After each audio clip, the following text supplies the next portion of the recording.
ಸ್ನೇಹಿತರೆ ನಮಸ್ಕಾರ. ನೀವು ನೋಡ್ತಾ ಇದ್ದೀರಾ ಕೋಲಾರ ಸಿಟಿ ಯೂಟ್ಯೂಬ್ ಚಾನಲ್. ನಾನು ಈ ವಿಡಿಯೋದಲ್ಲಿ ಕೋಲಾರದ ಬಗ್ಗೆ ಮಾಹಿತಿಯನ್ನು ಹೇಳುವುದಕ್ಕಾಗಿ ಇಚ್ಛೆ ಪಡುತ್ತೇನೆ.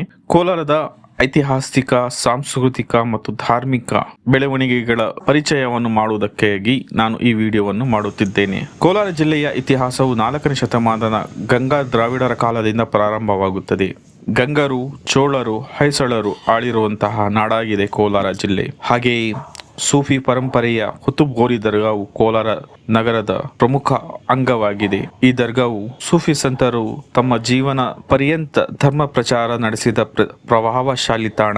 ಪ್ರತಿ ವರ್ಷ ಸಾವಿರಾರು ಭಕ್ತರು ಈ ದರ್ಗಾಕ್ಕೆ ಭೇಟಿ ನೀಡುತ್ತಾರೆ. ಹಾಗೂ ಟಿಪ್ಪು ಸುಲ್ತಾನ್ ಪರಂಪರೆಯುಳ್ಳ ಅವರು 18ನೇ ಶತಮಾನದಲ್ಲಿ ಆಡಳಿತ ನಡೆಸಿದಾಗ ಅವರ ಪೂರ್ವಜರು ಕೋಲಾರ ಜಿಲ್ಲೆಯಿಂದಲೇ ಎಂಬುದಾಗಿಯೂ ಒಂದು ಮಹತ್ವವಾದಂತಹ ವಿಚಾರ.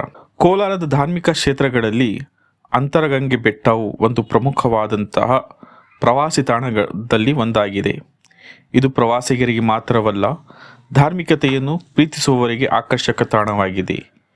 ಇಲ್ಲಿ ನೈಸರ್ಗಿಕ ಗುಹೆಗಳು, ನಿರಂತರವಾಗಿ ನೀರು ಹರಿಯುವ ಕಲ್ಲಿನ ತುಟ್ಟಿಗಳು ಮತ್ತು ಕೊಂಡಲು ಪ್ರವಾಸಿಗರನ್ನು ಆಕರ್ಷಿಸುತ್ತದೆ.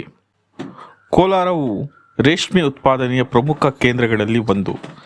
ಇಲ್ಲಿನ ರೇಷ್ಮೆ ರೀಲರ್ಸ್ಗಳು ಆಕರ್ಷಕ ಮತ್ತು ಗುಣಮಟ್ಟದ ರೇಷ್ಮೆ ಸೀರೆಗಳನ್ನು ಉತ್ಪಾದಿಸುತ್ತಾರೆ.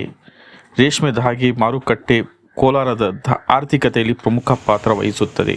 ಹೊಸ ಕೈಗಾರಿಕೆ ಪ್ರದೇಶಗಳು ನರಸಾಪುರ ಮತ್ತು ವೇಮಗಲ್ನಲ್ಲಿ ಇದು ಹೊಸದಾಗಿ ಉದ್ಯಮ ಮತ್ತು ಕಾರ್ಖಾನೆಗಳಿಗೆ ಪೂರಕವಾಗಿದೆ.